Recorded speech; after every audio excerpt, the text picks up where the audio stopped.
Malda college থেকে রহস্যজনকভাবে নিখোঁজ দর্শন বিভাগের তৃতীয় বর্ষের ছাত্র বিশাল বসাক। গত ৩ তারিখ থেকে নিখোঁজ পড়ুয়া। পরিবারের পক্ষ থেকে ইংরেজবাজার থানায় অভিযোগ দায়ের হলেও হদিশ মেলেনি। অপহরণের অভিযোগ পরিবারের। মালদা কলেজ থেকে রহস্যজনকভাবে নিখোঁজ দর্শন বিভাগের তৃতীয় বর্ষের ছাত্র।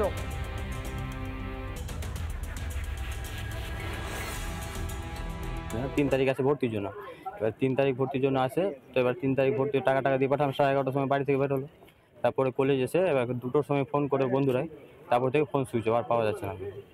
এখন পর্যন্ত বাড়ি ফিরিনি। আজকে কিছু মনে হচ্ছে, হ্যাঁ, ও পড়ে না মনে হচ্ছে। ছেলেটা তো একদম সাহসিতা ছেলে, না কোনো অ্যাকাউন্ট সোশ্যাল মিডিয়া আছে, না কোনো মেয়ের সঙ্গে কথা বলে। এবার যে এখান থেকে চলে গেছে, আমাদের সন্দেহটা হচ্ছে যদি কোনো কেউ ধরে রাখে, আমাদের সন্দেহ হচ্ছে কিডন্যাপ করেছে, যদি তোর ওর অর্গান বেঁচে দেয় যদি বিক্রি করার জন্য, সেটাই আমাদের সন্দেহ হচ্ছে। ৩ তারিখে ওর দাদা সন্ধ্যাবেলা আমাকে ফোন করে, তো বলে যে এরকম ছেলেটা কলেজে মানে গেছিল। তো বললো যে ঠিক আছে, এখনও আসছে না, আমাদের খুব টেনশন হচ্ছে। আনলাম যে ঠিক আছে। তখন ওনারা প্রিন্সিপাল স্যারকেও ফোন করেন, যে কলেজের রেকর্ডে দেখি ও ৩ তারিখে কলেজে কোনো ক্লাসে অ্যাটেন্ডেন্স। এখন পুলিশ বিষয়টি দেখছে। কলেজে এসেছিল ঠিক, কিন্তু সেদিনকে ক্লাসে অ্যাটেন্ড করেনি এবং তারপর থেকে পাওয়া যাচ্ছে না। এখন এই বিষয়টি আমরা কলেজেও সমস্ত জায়গায় খুঁজে দেখেছি যে কলেজে কোথাও নেই। তো বিষয়টি পুলিশকে জানানো হয়েছে। আমাদের আশা যে পুলিশ দ্রুত এর ব্যবস্থা নেবে এবং তাকে খুঁজে বের করবে। নানা ধরনের কন্টেন্ট দেখার জন্য লাইক করুন, শেয়ার করুন আমাদের ফেসবুক পেজ, সাবস্ক্রাইব করুন আমাদের ইউটিউব চ্যানেল। পাশাপাশি অন্যান্য ব্রেকিং নিউজের জন্য অবশ্যই চোখ রাখুন রিপাবলিক বাংলায়।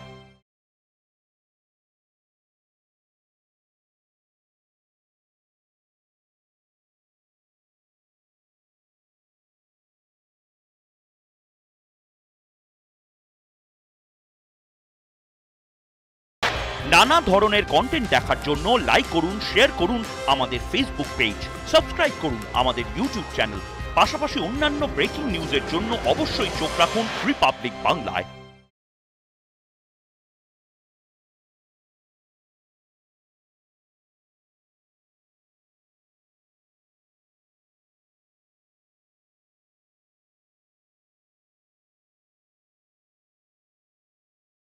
নানা ধরনের কন্টেন্ট দেখার জন্য লাইক করুন, শেয়ার করুন আমাদের ফেসবুক পেজ, সাবস্ক্রাইব করুন আমাদের ইউটিউব চ্যানেল।